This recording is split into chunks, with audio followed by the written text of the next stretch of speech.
네, 이제 곧 대학생들에게는 여름방학이 다가오네요. 그쵸? 근데 다들 기대하는 얼굴들은 아닌 것 같아요. 무슨 방학은 무슨 방학이냐, 취업 준비하느라 바쁘다, 무언중에 이런 말을 하고 계신 것 같은데요. 우리 뷔페 같은 데 갈 때 작정하고 먹으러 가잖아요. 벨트도 풀고 마음도 조급하게 만들지 않고. 오늘은 여러분의 마음을 걱정하게 만들었던 것들을 잠시 내려놓고 생각하고 마음을 편하게 갖는 시간이 되셨으면 좋겠습니다. 생각이 흐르는 시간 청산유수 지금 바로 시작합니다.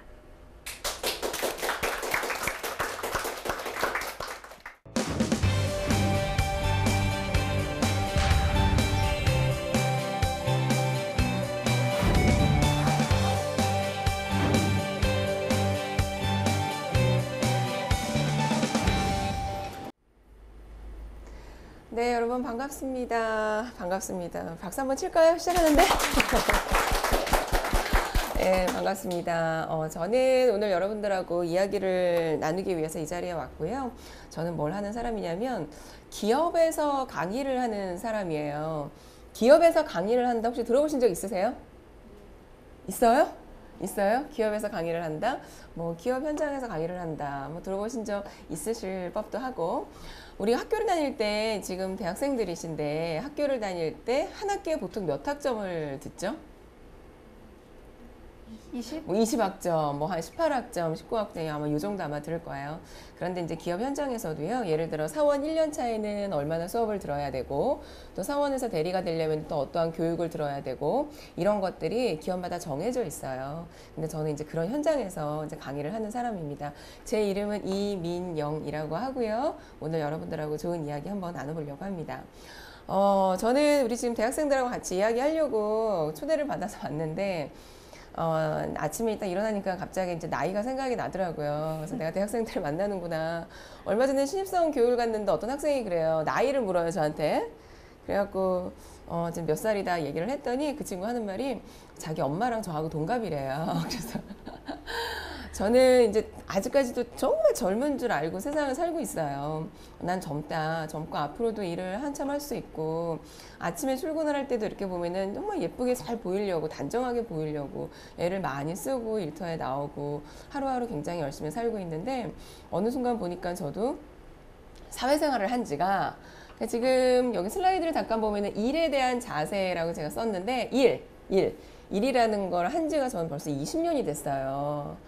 그러니까 언제 이렇게 시간이 지났는지 모르겠어요. 20년이면 정말 누군가가 태어나서 성인이 되는 그 정도의 나이, 그 정도의 그 연수인데 어느 순간 저도 처음에 대학을 졸업을 하고 취업이 잘 안 돼서 고민을 했었던 그런 시기들이 있는데 그 순간을 지금은 다 지났지만 직장 생활을 시작할 때쯤 20년 뒤에는 나는 굉장히 멋진 모습으로 되어 있을 거라고 이제 그때는 상상을 했었어요.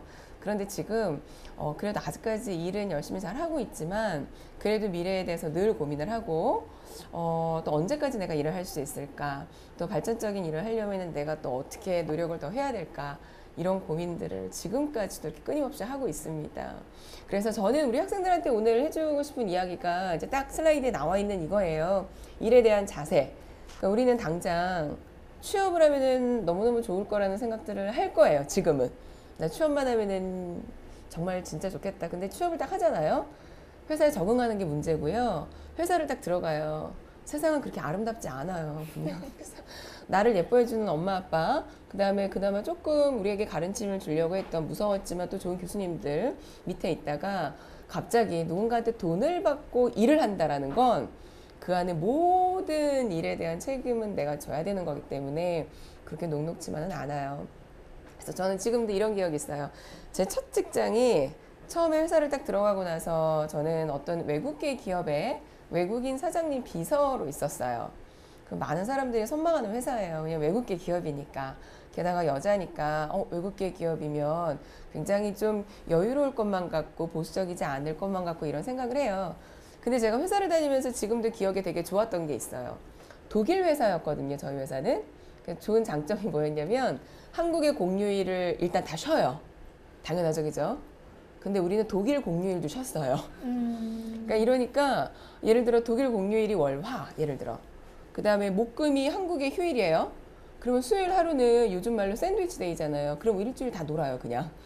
이런 게 때때로 종종 가끔 있었기 때문에 애들한테 이제 전화하면 야, 너네 회사 진짜 좋다. 그랬었죠. 그리고 저는 독일인 사장님이랑 같이 일을 하는데 또 우리 사장님이 저를 얼마나 예뻐하시는지 독일의 본사에 가끔 갔다 오세요. 뭐 한 달에 한 번 정도, 일주일 뭐 이 정도. 그러면 다녀오시면서 저는 이제 본인의 비서였었거든요, 제가. 선물을 면세점 가면은 이만한 큰 그 비닐 쇼핑백 아시잖아요, 그죠? 거기 한가득 사오시는 거예요. 근데 우리 사장님이 연세가 조금 있는 남자분이셨는데 여자들이 뭘 좋아하는지 잘 몰라요, 이 양반이. 그래서 어떻게 사오셨냐면 전 지금도 기억에 남는 게 우리 아이섀도우 있죠, 아이섀도우 눈에 화장하는 거. 그 아이섀도우 우리 보통 하나를 사면 안에 5가지 색깔 있잖아요, 그죠? 그 몇 년 써요? 굉장히 오래 써요, 굉장히 오래. 이거 다 써서 버리는 게 아니라 우리는 지겨워서 버려요. 다 아시잖아요. 이 아이섀도우를 깔별로 사다 주셨어요, 깔별로. 그러니까 어떤 게 어떻게 필요한지 이분이 모르시는 거예요. 그러니까 저를 너무 예뻐해 주시고 이랬던 기억이 이제 있어요. 근데 사장님은 저를 이뻐해 주시는데 우리 사장님은 또 외국인이니까 또 조금 생각이 다르셨어요. 근데 사장님을 뺀 나머지 많은 분들은 다 한국분, 되게 보수적인 그런 한국분이어서 또 그분들하고는 사장님은 날 예뻐하지만 또 어떤 분은 또 제가 일하는 게 마음에 안 들 수도 있고 그때부터 참 쉽지 않더라고요. 야, 직장 생활이 이런 거구나. 근데 그 고민을 여러분 어떤지 아세요? 지금 사회생활 20년 하고 있는데 지금까지도 하고 있어요. 지금까지도. 어제 어디 교육을 갔어요. 이제 기업에 교육을 하니까 지금은 교육을 갔는데 교육생들이 어제 한 100명 가까이 됐는데 그냥 이렇게 생각하면 돼요. 모든 교육생들이 날 다 좋아할 리는 없잖아요. 그죠? 근데 좋아해 주시는 분들은 얼굴 표정도 부드럽게 해주고 그렇지만 또 그렇지 않은 분들은 또 아닌 표정을 해주실 때도 있고 이제 그럴 때마다 마음 많이 상하고 혹시라도 강의평가가 잘 안 나오면 우리 왜 수업 다 듣고 나서도 학교에서도 강의평가 하잖아요. 우리 교수님들 그죠? 그럼 똑같이 저희들도 해요. 강의평가가 잘 나오지 못하면 또 이제 나중에 그 회사에 못 들어가기도 하고 이런 고민들 때문에 아직까지도 아, 내가 얼마나 일을 더 할 수 있을까 이런 생각들을 많이 합니다. 20년씩이나 했는데도 불구하고요. 그래서 저는 어떤 얘기를 해주려고 그러냐면 일이라고 하는 게 그렇게 녹록지 않고 근데 우리는 어쨌든 일을 해야 되고 그렇다면 뭐 이런 거 있잖아요. 피할 수 없으면 우리 어떻게 해야 돼요? 즐겨. 아, 되게 교과서적인 건데 우린 다 알아, 그죠? 아는데 잘 못 즐겨요. 그래도 어떻게 하면 즐길 수 있는지 좀 좋은 것만 생각을 한번 해보려고 합니다. 그래서 제가 일에 대해서 많은 사람들이 정의해 놓은 내용들이에요. 제일 첫 번째 한번 보시면은 어떻게 되어 있어요? 우리 첫 번째 빨간 색깔 글자 한번 같이 읽어볼래요? 자, 시작. 아, 왜 평생 일해야 하는 것일까? 그러게 말이야. 우리 왜 평생 일해야 하는 것일까? 저는 20년을 일했는데 충분히 많이 일했다고 생각하지만 앞으로 고민이 언제까지 일을 더 할 수 있을까 이거예요. 그 고민이 이루어지는 이유가 뭐냐면 여러분 우리면 몇 살까지 살 것 같아요? 80? 80? 80. 근데 저희 아버지가 77이세요. 77인데 우리 아버지가 얼마나 젊으시냐면 스마트폰 있죠? 스마트폰으로 증권 거래를 하세요. 그러니까 77이 옛날에 우리가 생각하는 그런 할아버지의 모습이 지금은 아니에요.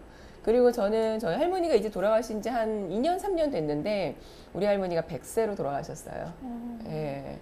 그러니까 100세인데 너무너무 건강하게 계시다가 이제 돌아가셨어요. 감기 조금 앓고 돌아가셨거든요. 그러니까 이런 것들을 보면 또 요즘에 왜 보험들 우리가 몇 세까지 들죠? 보험? 100세. 100세 보험 이렇게 들어요. 근데 아 우리가 100세까지 충분히 살 수 있겠다 이런 생각을 하는데 어떤 분이 그런 얘기 하시더라고요. 저는 지금 한국 나이로 제가 40대 중반이 이제 되어 가는데 40대 중반을 살아가는 사람들의 기대 수명이 120이래요. 120. 그러면 저는 120이고요. 여러분들 저보다 한 20살 어려요. 지금 그죠? 우리는 훨씬 더 많이 살 수도 있어요. 그러면 우리가 보통 직장 생활을 할 때 여러분 어떻게 생각해요? 정년 퇴직이라고 하는 게 몇 살이죠? 만 60 왔다 갔다? 이 정도? 정년 퇴직을 해도 저 같은 경우는 남아있는 인생이 60년 더 있어요. 그러니까 이렇게 생각을 한다면 우리는 어떠한 형태로든 사회 활동을 하게끔 되어 있다는 거예요. 그러니까 내가 돈이 많아요. 예를 들어서. 돈이 많아서 나 집에서 놀고 먹고 해도 돼. 경제 활동은 하지 않아도 어떠한 형태로든 일은 하게끔 되어 있다는 거죠. 그러니까 외부에서 누군가랑 대화를 나누는 것도 우리는 일이라고 할 수 있는 거고, 내가 돈이 많아서 돈을 쓰러 다니는 것도요, 누군가와 우리는 이야기를 나눠야 되기 때문에 나는 집에만 가만히 있는 존재는 아니거든요. 그러니까 우리가 일이라고 하는 것들을 단순히 돈을 버는 경제활동이 무언가로 생각을 하기보다는 내가 삶을 살아가는데 조금 더 윤택하고 조금 더 왜 재미있게 살아가는 어떠한 것이라고 생각을 해줘야 된다는 거예요. 내가 이 돈 받으려고 이렇게 공부를 열심히 했나? 이런 생각들 나중에 직장생활 하다 보면 정말 많이 하게 될 텐데, 근데 그 순간을 최선을 다해야지만 5년 뒤, 10년 뒤, 20년 뒤에 직장생활도 연결돼서 윤택하게 될 수 있다는 얘기거든요. 그러면 두 번째 한번 볼까요? 두 번째는 뭐라고 쓰여져 있어요? 같이 한번 읽어볼까요? 시작! 노동이 나를 지탱할 것이다. 그럼 어떤 의미인지 알 것 같아요? 노동이 나를 지탱할 것이다. 우리 여기에 와 계시는 분들은 학생들이기 때문에 아직 잘 감이 안 올 거예요. 근데 저는 저 말이 굉장히 와닿는 게, 노동이 나를 지탱해주는 힘이 맞아요. 아침에 일찍 일어나게 되고요. 그리고 나 일해야 되는데 체력이 딸리면 안 돼요. 운동도 하게 되고요. 이런 것들 의미하는 거예요. 그리고 또 어느 날은 휴가를 한참 보내고 왔어요. 근데 휴가지에 가가지고 맛있는 걸 너무 많이 먹은 거예요. 그래서 다시 출근을 하려고 보니까 바지를 입었는데 바지가 잘 안 들어가요. 그러면 우리 한번 또 순간, 내가 고무줄 바지를 입을 것인가, 아니면 어제 입었던 예쁜 정장 바지를 다시 입을 것인가, 이런 것들도 노동이라고 하는 게 나를 지탱해주는 힘이 된다라는 거예요. 그러면 세 번째 한번 볼게요. 세 번째는 제가 그냥 얘기 한번 해줄게요. 위 두 가지 것들을 하나로 이야기를 했을 때, 자, 노동은 그냥 나의 삶이다. 그래서 노동이라고 하는 걸 힘겹게 돈을 벌기 위한 어떤 것이라고 생각을 하면, 내가 아침에 일어나서 새벽같이 일어나서 출근을 하는 게 즐겁지 않지만 노동을 하는 것 자체가 내 삶이다라고 생각을 한다면 매일매일 일상에 일어나는 일들이니까 그렇게 힘들지는 않을 수도 있다라는 겁니다. 그럼 하나만 제가 더 보여드리려고 하는데요. 누군가가 이렇게 이야기를 합니다. 다른 이들이 그렇듯이 나는 일하는 게 싫다. 근데 저도 일하는 게 좋을까 싫을까 고민을 한번 해보면, 일이 들어오면 굉장히 좋아요. 누군가가 나를 불러준다. 방송에서 한번 나와주세요, 선생님. 이렇게 얘기해주는 거 그 자체가 너무 행복이에요. 그리고 어딘가에서 어느 기업에서 선생님 저희요 이번에 이런 교육이 있는데 이번에도 꼭 와주셔서 강의해 주셨으면 좋겠어요. 이렇게 얘기해주면 누가 나를 찾네 이 생각이 너무너무 좋아요.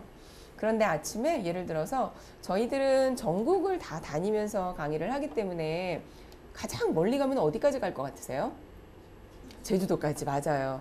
근데 제주도는 그래도 비행기가 있기 때문에 그렇게 멀지 않아요. 느낌이. 비행기 타고 가면 1시간이면 가는 거리예요. 근데 차를 가지고 꼭 가야 되는 곳이 있는데 진짜 먼 데가 어디냐면 거제도예요. 거제도. 거제도는 당일 제가 운전을 해서 왔다 갔다 하기가 힘들 정도로 너무나 먼 곳에 있어요. 그러면 나 내일 저 거제도 가야 돼. 그럼 그것만 생각을 하면 아침에 새벽같이 일어나야 되고 너무 힘이 드는 거예요. 게다가 저는 결혼을 했고 애도 있기 때문에 애 내일 학교 갈 것까지 다 정리를 해놓고 출근을 하려면 나 또 내일 또 새벽같이 또 나가야 되네 이 생각이 들어요. 그런데 이제 가는 순간 힘들게 가지만 또 저를 기다려주는 교육생이 있다라는 생각에 또 그들이 제 얘기를 들어줘요. 그럼 거기에 어떤 희열감 같은 게 막 생겨요. 그리고 저희들은 하루 종일 서 있는 직업이잖아요. 그죠? 저는 오늘은 앉아서 얘기를 하니까 너무 좋아요. 근데 보통 하루에 8시간 근무하는 시간 똑같게 저희는 8시간씩 강의를 해요. 8시간 서서 꼬박 일을 합니다. 다리가 너무너무 아파요. 그래서 집에 올 때에는 다리가 너무 아파가지고 신발을 벗어놓은 채 운전도 하지 못하고 차에 멍청이 앉아있을 때가 있어요. 그런데 일을 딱 끝내고 집에 딱 오잖아요. 그러면 끝내고 나서 다리는 아프지만 머릿속으로 생각이 딱 들 때에는 오늘도 내가 그렇게 힘들었었던 걸 해냈네. 유시진처럼. 내가 오늘 8시간 힘들다라고 생각을 했지만 그래도 또 해냈네. 스스로한테 막 박수를 보내주는 거예요. 그럼 집에 와서 얘기를 해요, 가족들에게. 야, 오늘 있잖아. 엄마가 사람들한테 또 8시간 이야기를 했어. 근데 사람들이 엄마 얘기를 되게 잘 들어줬어. 근데 우리 애는 아직 어리기 때문에 그게 뭔지 잘 몰라요. 뭔지 잘 모르지만 내가 어떤가를 해냈다라는 그 성취감이라는 게 있잖아요. 그죠? 우리도 성취감을 언제 느껴봤을까요? 학생이면은 아마 제 생각에 어떤 팀 프로젝트 같은 거 하나 했을 때 팀 프로젝트를 교수님이 하나 딱 주셨는데 이게 너무 좀 난감해요. 어려워요. 처음에는. 근데 그렇게 생각을 했는데 3명, 4명, 5명이 모여서 어떻게든 해냈어요. 해냈는데 발표를 쫙 했는데 와, 우리 조께 제일 잘한 것 같아요. 이럴 때 그런 성취감 딱 느끼잖아요. 그죠? 그러면 그런 것들을 한번 맛보게 되면 나중에 조금 더 어려운 일들이 나에게 닥쳐도 충분히 할 수 있을 거라는 생각을 하죠. 이게 내 그냥 삶이라는 거예요. 내 삶. 그럼 여러분 방학 때 우리 방학이 길어요. 한 2달 가까이 이렇게 되잖아요. 그죠? 방학 딱 되기 직전에 우리 기말고사 때는 어떤 생각이 들어요? 방학이 딱 되자마자 엄마 나 내일 깨우지 마. 나 잘 거야. 우리 이러거든요. 토요일도 마찬가지. 왜 월요일부터 금요일까지 학교를 열심히 갔다 왔고 또는 직장 생활을 하면서도 왜 금요일까지 정말 힘들게 야근을 하고 먼 길 출퇴근을 하고 그럼 토요일이 딱 돼요. 그럼 엄마한테 또 다 얘기한다고요. 우리 나 내일 절대 깨우지 마. 나 내일 그냥 하루 종일 잘 거야. 근데 토요일은 하루 종일 자져요. 여러분 그죠? 근데 일요일 날은 안 자져요. 너무 피곤해. 몸이 막 아파요. 잠 자는 게 너무 피곤해요. 어떡하지? 야 나랑 만나서 우리 수다 떨까? 친구랑 만나고 그러면 잠깐 나가서 친구랑 수다를 떨었어요. 그것만으로 몸은 피곤할지 모르겠지만 스트레스는 더 풀리고 이 또한 다 내 삶이라는 거예요. 그래서 우리가 일이라고 하는 것 자체를 그냥 한순간 들어가서 게다가 우리는 지금 이 자리에 여학생들이 지금 많은데 여학생들은 가끔 그런 생각도 해요. 나 그냥 시집 가면 쉴래 이런 생각들 그죠? 아 나도 부잣집에 시집 가서 또는 좀 능력 있는 남자한테 시집 가서 진짜 손에 물 안 묻히고 편안하게 살았으면 좋겠다. 아 저는 그 삶도 나쁘다고 생각하지는 않아요. 근데 세상의 모든 여성들이 모든 남성들이 꼭 일을 하고 돈을 벌어야 된다고 생각을 하지는 않지만 그렇게 살았을 때 왜 요즘에 여성들이 아기가 다 크고 나서 밖에 나가서 일을 하려고 해요? 왜 그런 거라고 생각하세요? 제가 이렇게 물어보면 많은 분들이 뭐라 그러냐면 학원비 벌어야 되니까 이렇게 얘기를 해요. 이것도 맞을 수도 있어요. 하지만 학원비를 벌어야 되는 것도 이유가 될 수 있지만 집에 있는 게 심심한 거예요. 할 일이 없어요. 애기들이 어릴 때에는 얘네들 뒷바라지 해주는 게 일이지만 애들이 크면 엄마랑 안 놀아주잖아요. 그죠? 그리고 저랑 같이 이렇게 이야기하다 보면 제가 부러운 거예요. 야, 넌 좋겠다. 이래서.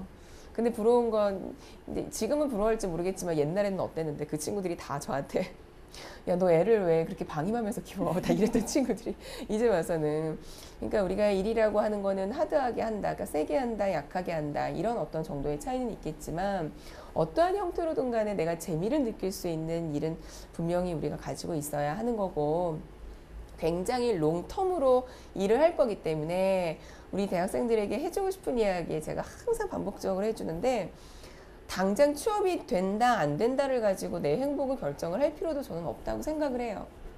처음에 학교를 졸업을 하고 저도 한 6개월 놀았어요. 근데 저희 때만 해도 여학생들 지금도 여학생들 취업 잘 안 된다고 하죠. 남녀 비교를 하면 우리 때는 더 했어요. 왜? 워낙에 남자 대학생들이 훨씬 숫자적으로 많았기 때문에 그 안에서 좋은 남학생들, 좋은 지원자를 뽑아도 충분히 가능했었으니까 여자애들은 야 쟤들 결혼하면 그만둘 텐데 이러한 고정관념들이 저희 때는 훨씬 더 많았어요. 그러니까 여자를 잘 안 뽑더라고요. 그래서 저도 한 6개월간 놀다가 이제 취업을 하게 됐는데 취업만 딱 하니까 야 이제 세상이 다 내 것인 것처럼 이렇게 생각이 됐었거든요. 근데 저보다 더 먼저 취업했었던 친구 한 6개월 저 놀았을 때 쟤는 취업이 되는데 난 안 되네. 이 생각에 집에서 혼자만 울기도 하고 쟤보다 내가 학점 더 좋은데 왜 쟤가 먼저 됐지?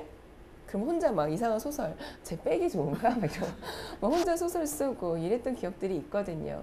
그런데 시간이 한 10년 지나고 20년 지나니까 그때 그건 아무것도 아니에요. 지금 순서는 다 바뀌었어요. 살고 있는 모습이 서로 다 달라요.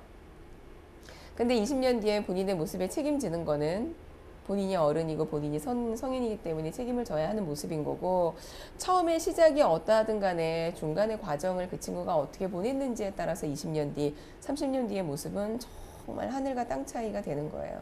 근데 아마 여러분들은 감이 없을 거예요. 제가 이런 얘기를 해도 실제 내가 경험을 해봐야지 이제 그때 그랬구나 이런 생각을 하게 될 거라는 겁니다.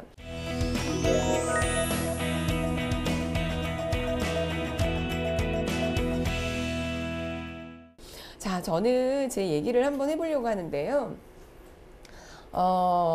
일단은 제가 잠깐 보여드린 거 보면은 10년 이내에 앞으로 이제 10년 이후에 현재 직업의 80%가 중대한 변화를 겪을 것이다. 중대한 변화? 그건 무슨 말일까요? 있는 직업이 없어질 수도 있고, 그 다음에 몰랐던 직업이 생겨날 수도 있고, 지금 뜨는 직업이었는데 나중에는 쇠퇴할 수도 있고, 뭐 이런 것들을 이제 이야기합니다. 저희가 어릴 때만 해도요, 저는 우리 아버지가 저한테 그러셨어요. 직업을, 그러니까 딸이니까, 너는 나중에 뭘 했으면 좋겠어. 이렇게 얘기를 해주신 게 있어요. 한 20년 전, 대학을 다닐 때는 25년 전이 돼요. 25년 전에 지금 77이신 우리 아버지가 저한테 권해줬던 직업이 뭐였을 것 같아요? 선생님, 맞아요. 선생님. 교사를 하래요. 너는 그래도 공부는 했으니까 집에 놀기는 아깝고 여자니까 교사를 했으면 좋겠다 이러시는 거예요. 근데 나중에 물었어요. 아빠, 내가 왜 교사가 됐으면 좋겠어? 그랬더니 우리 아버지 말씀이 뭐라 그러셨냐면, 그래야 일찍 퇴근하고 살림을 한대요. 이게 우리 아버지 얘기였어요. 그러니까 아버지 생각에 여자니까 살림은 해야 돼. 그런데 일은 해야 돼. 근데 이렇게 쫙 보니까 힘들지 않은 직업이 우리 아버지 생각에는 교사였던 것 같았던 거예요. 근데 지금 제 주변에 많은 교사들이 있는데 교사들이 그렇게 쉽지만은 않아요. 우리가 알듯이 칼퇴근을 해서 집에 오거나 이러지는 않아요. 담임을 맡거나 고등학교 교사를 한다거나 이러면 야간 자율학습도 똑같이 해야 되고 보충 수업도 있고 굉장히 힘들거든요. 근데 나중에 지나고 보니까 제가 교사가 되기에는 공부를 너무 못해요. 임용 시험을 봐야 되는데 아빠, 나는 교사는 못하겠어. 다른 거를 해야 될 것 같아. 그랬더니 우리 아버지가 이제 두 번째로 권해줬던 직업이 있어요. 그러면 경찰을 하래요, 저보고 경찰을. 그래서 경찰 시험을 보래요. 저기 공무원 시험, 이제 시험 보는 데가 있으니까 경찰을 해라. 야, 너 여자 경찰은 총 쏘고 이런 거 안 한다. 그냥 행정 업무 하니까 경찰을 하라. 이러는 거예요. 근데 이제 경찰도 저는 이제 되지 않았죠. 근데 저는 시험은 한번 봐본 적이 있어요. 근데 경찰 시험은 첫 번째 신체 검사를 봐요. 그래서 저 친구가 튼튼한지 이걸 봐요. 신체 검사를 보고 여기에 합격을 하면 필기 시험을 보는데 필기 시험을 한번 봤던 기억이 있어요. 어릴 때, 20대 때. 나중에 우리 아버지한테, 아빠, 왜 내가 교사나 경찰이 되기를 원했어? 하고 물어봤더니 우리 아버지가 뭐라고 하셨는지 아세요? 알고 봤더니 우리 아버지가 아는 직업이 그거밖에 없었어요. 그 당시에. 그러니까 옛날 어르신이니까 내가 아는 직업이 교사, 우리 아버지 생각에 경찰, 아니면 일반 공무원. 여자가 이거밖에 할 수 있는 게 더 있어? 그러니까 이렇게 얘기를 하시는 거예요. 그러니까 세상에 다양한 직업이 있다는 거를 우리 아버지 세대는 몰랐던 거죠. 그러니까 제가 지금 기업에서 강의를 하고 있는 것도 우리 아버지는 잘 몰랐던 직업 세계였던 거예요. 누군가를 가르친다? 학교 선생님 아니면 대학 교수? 이 정도 알고 있었던 거예요. 그래서 저는 석사를 마치고 대학에서 시간 강의를 하는데 우리 학교에 시간 강사 선생님들 많이 계시잖아요. 시간 강의를 하는데 우리 아버지가 그러시더라고요. 박사를 진학을 하래요. 그래서 왜? 그랬더니 박사를 해서 교수가 되라 이러시는 거예요. 그러니까 제가 거기에 막 진짜 가슴이 막 터질 것 같아요. 아니 뭐 박사만 하면 교수가 되나? 아니 뭐 교수는 뭐 아무나 되나? 그러니까 이제 딱 옛날 어르신. 그러니까 예전에는 공부를 할 수 있었던 기회가 많지 않으니까 그 시절에는 공부만 하면 기회가 많이 열렸었던 거예요. 그러니까 우리 아버지 생각에는 박사만 하면 그냥 교수가 되는 줄 알고 박사를 하라는 거예요. 그러니까 이제 그게 아닌데. 그래서 어쩌지 하다가 저는 지금의 이 직업을 오게 됐는데, 자, 한번 제가 여쭤볼게요. 저는요, 학교를 졸업을 하고 왜 아까 비서했었다고 얘기해드렸어요. 그죠? 그리고 비서를 1년 반 정도 하고 나서는 저랑 잘 안 맞아요. 안 되겠다. 나 그냥 대학원에 들어가야겠다. 해서 대학원에 들어갔어요. 근데 제가 대학원에 들어갔던 건 이유가 사실 있어요. 그 시절에 IMF였어요. 그래서 취업을 하려고 하니까 취업이 잘 안 돼요. 나 회사 괜히 나왔다 미치겠는 거예요. 그래서 어떻게 하지? 그래도 나 공부에 미련이 있으니까 공부를 조금 더 해보자. 그래서 석사 진학을 했는데 그래도 직장 생활을 하다가 석사를 딱 들어가게 되니까 집에서 돈은 받을 수가 없는 거예요. 아르바이트를 해야겠다. 그러면 나 뭐 하지? 영어 학원에 강사를 했었어요. 그 당시에 이제 고등학생 아이들 가르치는 영어 전문 학원의 문법 강사였었어요. 그럼 저는 문법 강사 한 2년 했었고요. 석사를 마치고는 대학에 시간 강의를 했어요. 그리고 석사를 마치고 박사 진학하기 전까지 저는 학교에서 이제 전공이 기업 교육이기 때문에 그때부터는 바로 이제 기업 현장에 나와서 교육을 하기 시작을 했습니다. 근데 저희 같은 사람들의 직업의 명칭이 있어요. 직업의 이름이 있는데 저희 같은 사람들은 산업 강사라고 해요. 산업 강사라는 의미는 뭐냐면 산업 현장에 있는 사람들을 대상으로 해서 교육을 한다. 그래서 산업 강사예요. 그러면 산업 강사라는 직업을 저는 가졌죠. 그런데 저는 지금까지 4권의 책을 썼어요. 그러니까 누군가는 저한테 작가라는 직업을 붙여줬어요. 저는 지금 사회생활을 20년 하는 동안에 5개의 직업을 갖게 됐어요. 그러면 한번 보세요. 앞으로 저는 지금 한 15년, 20년 정도는 더 일을 할 것 같아요. 그러면 아마 직업이 추가될 것 같아요. 왜? 이렇게 될 테니까. 지금의 직업이 있을 수도 있고 없을 수도 있고, 그러면 제가 하고 있는 직업들이 있을 수도 있고 없어질 수도 있어요. 예를 들어서 저는 지금 기업에서 강의를 하지만 많은 형태가 온라인으로 넘어가고 있어요. 근데 저희도 온라인 컨텐츠를 많이 제작을 했어요. 근데 제가 강의하는 거를 다 온라인으로 찍는 거예요. 근데 계약을 몇 년 하는 줄 아세요? 보통 10년이에요, 10년. 그러면 저 한 번 찍고요. 10년간 이걸 가지고. 그러면 저는 한 번 찍고 그 내용을 10년간 교육을 할 자리가 없는 거예요. 왜? 다 온라인으로 돌릴 테니까. 근데 이러한 변화가 앞으로 어떤 식으로 벌어질지 몰라요. 그러면은 저는 5개의 직업 중에서 더 할 수 있는 것도 있겠지만 못하게 되는 직업은 추가가 되는 무언가도 있을 거라는 거예요. 그래서 실제 우리 대한민국에 이런 통계가 있는데, 자 보세요. 우리가 평생 갖게 되는 직업의 개수. 저희 세대, 저는 지금 현재 5개를 가졌어요. 앞으로 몇 개를 더 갖게 될까요? 저희 세대는 갖게 될 직업이 7개 정도 될 거래요. 그러니까 저는 앞으로 2가지 직업을 아마 더 하게 될 것 같아요. 그러면 저 말고 다른 사람들, 근데 선생님 예를 들어서 공무원이나 군인이나 선생님 이런 분들은 직업이 바뀌진 않잖아요. 그들은 직업은 안 달라져요. 근데 직업은 안 달라지는 대신에 그 안에서 해야 되는 업무는 달라진대요. 저희는 예전에 이런 얘기를 들은 적이 있어요. 어느 선생님들, 이제 교사들 연수를 간 적이 있는데 어느 한 해에 교사들이 대거 명퇴를 한 적이 있대요. 왜요? 하고 제가 여쭤보니까 교사들이, 우리 여러분들의 기억이 있을는지 모르겠어요. 저는 초등학교, 중학교 다닐 때 성적표 선생님이 써서 주셨어요. 여러분도 그랬어요? 아마 여러분은 아닐 거예요. 그죠? 선생님이 손으로 직접 써주셨어요. 근데 한 90년대 말쯤 돼가지고 선생님들 책상 위에 컴퓨터가 주어집니다. 근데 나이가 젊은 분들은 얘를 배워서 금방 할 수 있어요. 근데 그 시절에 예를 들어 한 50대 후반, 60대 초반 이렇게 되신 선생님들은 컴퓨터를 배운다고 하는 게 너무 힘이 드는 거예요. 컴퓨터가 집에 있긴 있어요. 누구 거? 아들 거. 근데 우리 알잖아요. 아들 거 엄마가 건드리면 어떻게 돼요? 혼나잖아요. 그죠? 이거 내가 만지면 터져. 이러는 컴퓨터였는데 이걸 내가 배워가지고 하려고 하니까 머리가 너무 아픈 거예요. 그래서 그 해에 그때 많은 분들이 명퇴를 했대요. 근데 그분들이 지금 나이가 한 70 정도 되셨을 거거든요. 근데 우리 아버지 지금 77인데 컴퓨터 너무 잘하세요. 그럼 그분들도 당시에는 컴퓨터가 배우기 싫었지만 지금은 컴퓨터를 모르면 굉장히 불편하잖아요. 아마 지금은 15년 뒤 이렇게 된 지금은 아마 컴퓨터를 굉장히 잘하시게 됐을 거예요. 그러면은 우리 마찬가지, 직업은 변하지 않아도 그 사람들이 해야 되는 어떠한 역량이나 이런 것들은 늘어날 수 있겠구나. 그러면 우리는 어떨까? 저보다 한 20살 어린 여러분들은 직업의 개수가 많아질까 적어질까? 많아지겠죠. 몇 개 정도 될까요? 한번 찍어보세요. 10개. 더 많아요. 12개. 좀 더 많아요. 14개. 15개. 15개. 예. 그러니까 이거 예상치이기는 한데 미래학자라고 하는 분들 많이 계시잖아요. 그분들이 얘기하기로는 지금 한 20대 이렇게 여러분들 살아가는 여러분들은 앞으로 15개 정도의 직업을 갖게 될 거래요. 그러면 15개의 직업을 갖게 되지 않으면 내가 어떠한 직업 안에서 하게 되는 업무가 15번 바뀌게 될 거라는 거예요. 그러면 우리는 당장 취업을 하는 게 중요한 게 아니라 여러분 뭐가 더 중요할까요? 사회가 어떻게 변화되는지가 중요하고 그 사회에서 내가 발맞춰 나아가는 게 더 중요하다는 거예요.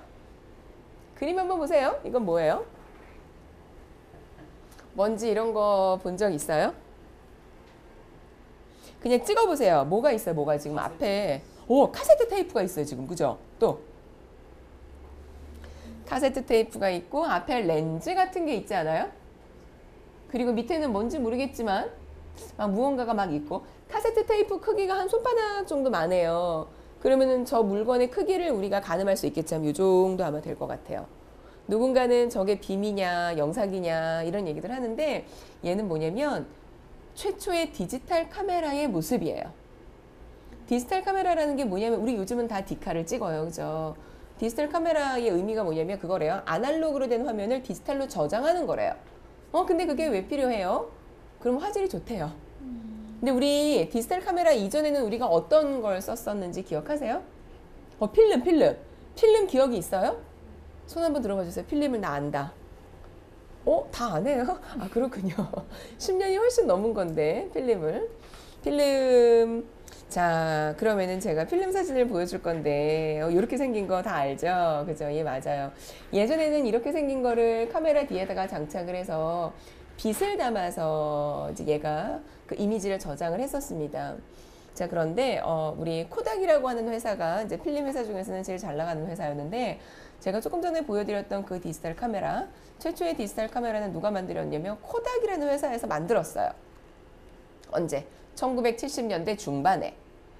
그래서 그때 왜 만들었냐면은 미국 우주국 있죠? 나사라고 하는 곳에서 조금 화질 잘 나오는 카메라 하나 만들어 달라고 했대요. 그래서 코닥에서 어떤 젊은 엔지니어가 이제 그런 카메라를 개발을 하게 됩니다. 근데 하나 개발을 딱 하고 나서요. 아, 우리도 이런 거 하나 만들자. 뭘? 저장 매체를 다르게 가져가는 거. 우리도 이런 거 하나 만들자. 하고 회장님한테 보고를 했대요. 근데 코닥이라고 하는 회사는 여러분 100년이 넘게 지속해온 회사예요. 거의 뭐 독점이었죠. 이 필름 업계에서는. 근데 회장님이 그 아이디어를 X했대요. 야, 우리 회사 이렇게 잘 나가는데 필름 시장이 이렇게 좋아. 그러니까 왜 언제였으니까? 1970년대 중반이었으니까. 야, 굳이 뭐 새로운 거 돈 들여가지고 만들 필요가 있어? 이랬다는 거예요. 그래가지고 그 아이디어가 사장이 돼요. 그리고 만들지 않았죠? 이제 코닥이라는 회사는.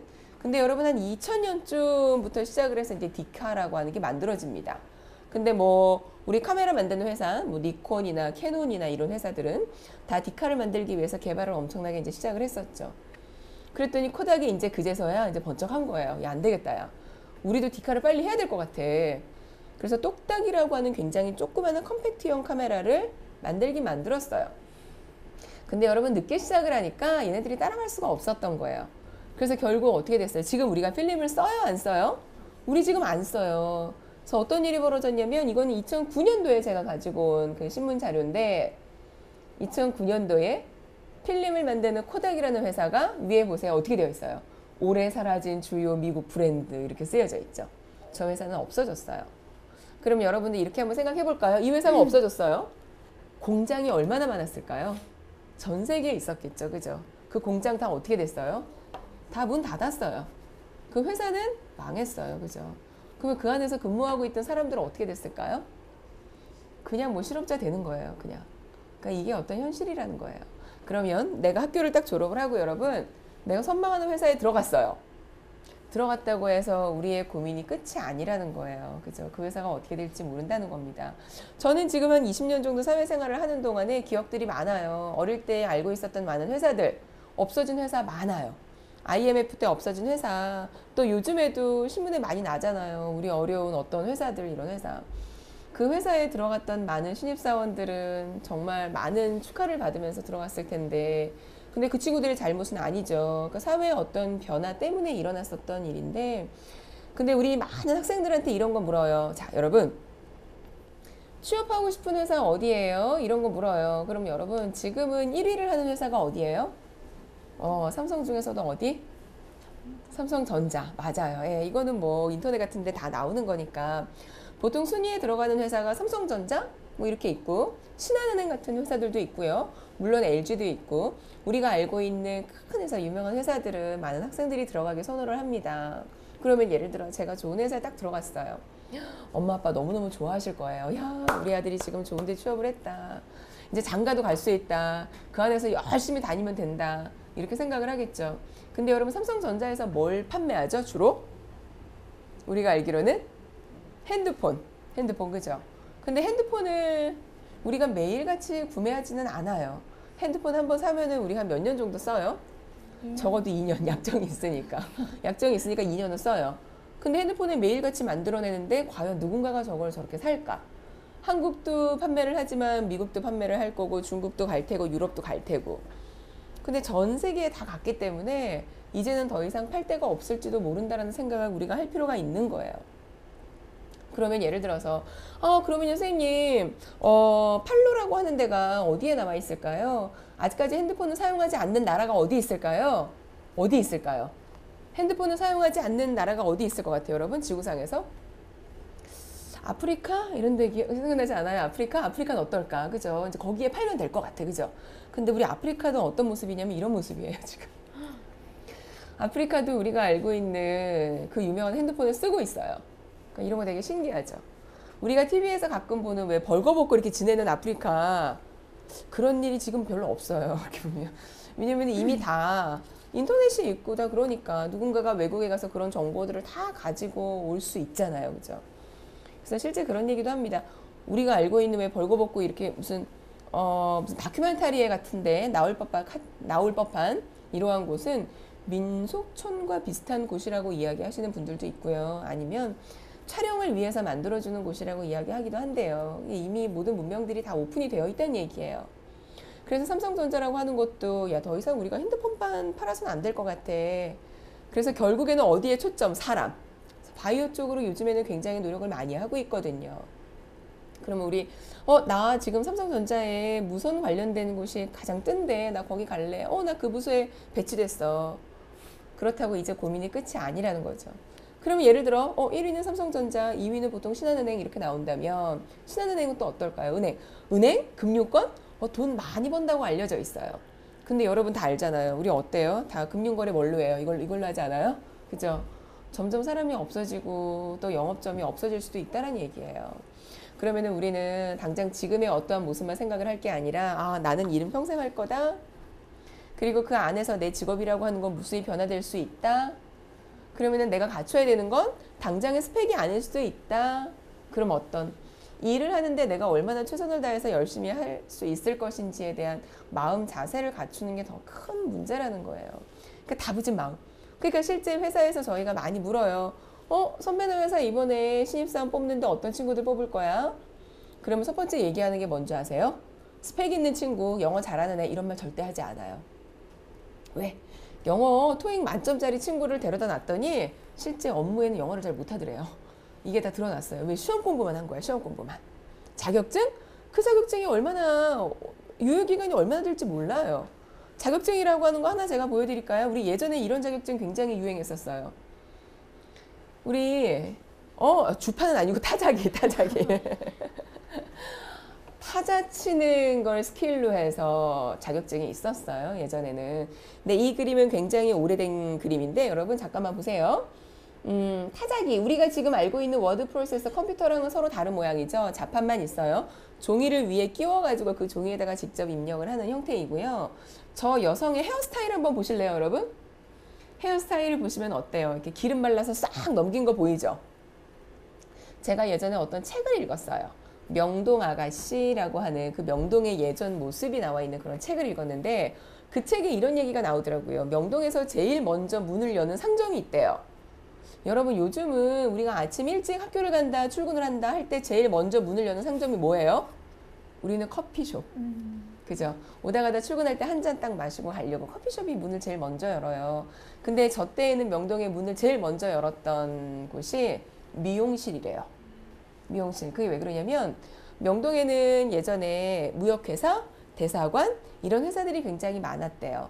근데 거기에 영어로 타자를 칠 수 있는 이런 여성들이 아침에 출근을 하면서 머리를 미용실에서 만지고 가는 거예요.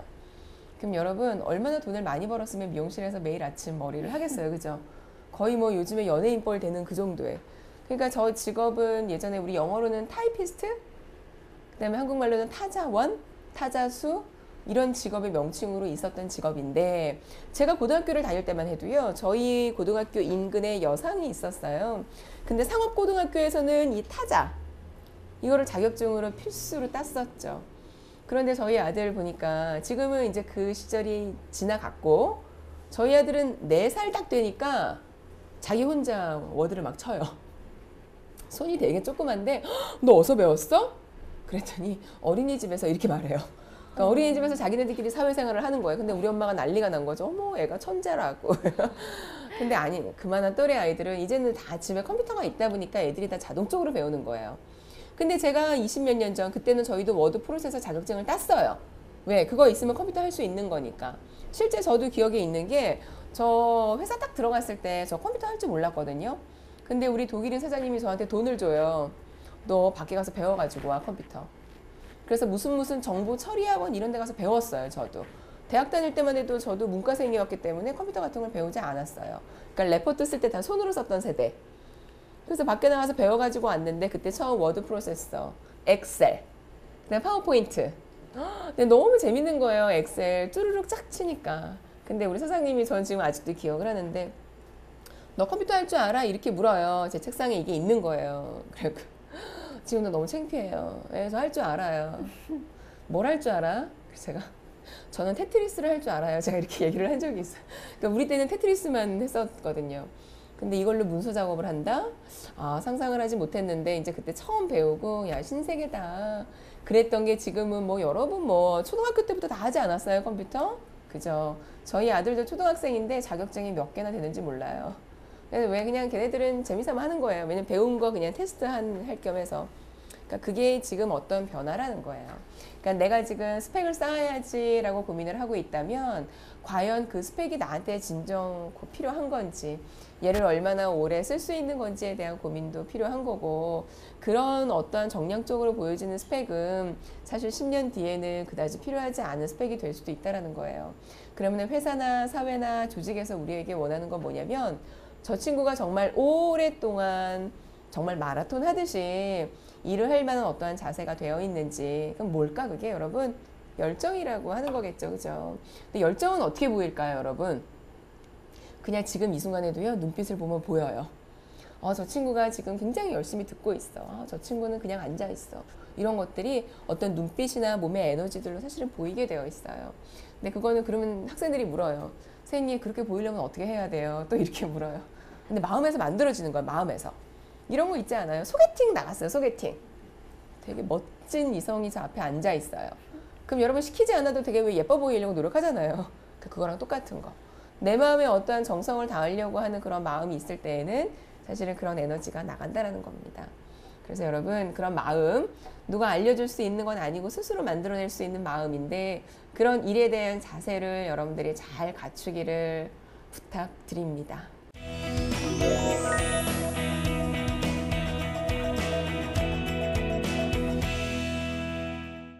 네, 선생님 오늘 강의 너무 잘 들었습니다.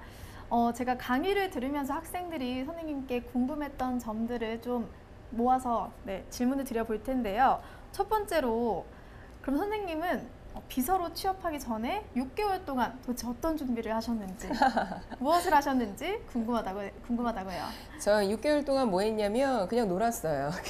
아침에 일어나서 할 일이 없어가지고 한 10시까지 자고 그리고 뭐 텔레비전 좀 보다가 아침 방송 그 당시에 있었던 거 보다가 점심 때 책 좀 보다가 오후에 또 낮잠 자다가 이랬어요. 아니 왜냐면은 요즘 같으면은 학원이라도 가고 뭐 이랬을 텐데 우리 때는 여러분 때랑 많이 달라요. 학원 갈 데가 없어요. 학원 글쎄 영어학원을 영어 공부를 왜 할까 이런 생각. 그러니까 우리 때는 영어도 그렇게 중요하지 않았었고 컴퓨터도 그때까지는 별로 중요하지 않았고 뭐 배워야 할 게 뭐가 있는지도 몰랐고 그냥 논 거예요. 그러니까 엄마 아빠가 너무 한심해 하시는 거예요. 근데 주변에 저랑 비슷한 애들이 몇 명 있었거든요. 이렇게 같이 놀던 애들이. 남자애들은 뭐 나름 취업을 뭐 한 것 같고 여자애들은 취업이 워낙에 여자애들 잘 안 되니까 그냥 뭐 아름아름 뭐 이제 있었던 애들끼리 서로 이제 전화하면서 수다 떨고 우리는 그때는 휴대폰이 없으니까 집에 있어야 수다가 가능하잖아요. 집 전화로. 그냥 6개월 놀았어요. 그러니까 난 2, 3개월 놀다가 2월에 우리가 졸업을 하잖아요. 2월에 졸업을 하고 좀 놀고 있었는데 아는 언니한테 전화가 왔어요. 계속 노냐고 너. 그래서 그렇다 그랬더니 헤드헌터라고 하는 게 그 당시에 한국에 이제 들어오게 됩니다. 헤드헌터 요즘에는 흔하죠. 그게 한 20년 그때쯤 전에 들어왔어요. 야, 나 아는 헤드헌터 있어. 너 원서 하나 좀 써봐. 근데 있잖아. 헤드헌터는 주로 외국계 회사를 이렇게 해준다? 왜? 외국계 회사는 한 명, 두 명 이렇게 뽑잖아요. 그래서 언니가 나보고 영문 이력서를 쓰래요. 어머 이런 거 써본 적 없는데 지금이야 인터넷 검색 쫙 하면 나오지만 우리 때는 없었거든요. 그래서 언니가 샘플 하나 보내줘가지고 정말 어렵게 써서 헤드헌터 회사에 낸 거예요. 그랬더니 헤드헌터 회사에서 한 3개월은 놀았고 이후 3개월 동안 한 달에 한 번씩 연락이 와요. 그래서 면접을 3번 봤는데 이제 3번째 회사에 된 거예요. 그러니까 이게 요즘처럼 선생님 놀면서 뭐 준비하셨어요? 우리 때는 개념이 없어요. 그래서 저는 차라리 우리 학생들에게 그냥 마냥 놀기는 못하지만 그 시간에 학원을 다니는 것처럼 너무 안타까운 현실이 없어요. 그냥 차라리 마음을 그냥 놓고 수양을 쌓는 게 그러니까 정말로 그러니까 책을 읽거나 이런 시간을 보내는 게 더 낫지 학원에 가서 자격증 하나 토익 점수 하나 올리는 거 이게 과연 얼마나 도움이 될까 이런 생각을 해요. 그러면 이제 학원을 다니긴 좀 못하니까 세 번째 회사에 들어가실 때 면접에서 이제 붙으셨잖아요. 네네. 그때 그 면접에서 붙을 수 있었던 선생님만의 어떤 네, 능력이 능력? 무엇일까요? 비법? 네. 아, 면접을 보러 갔어요. 그러니까 네 명이 이제 있는 거예요. 한 명 비서를 뽑아야 되는데 네 명.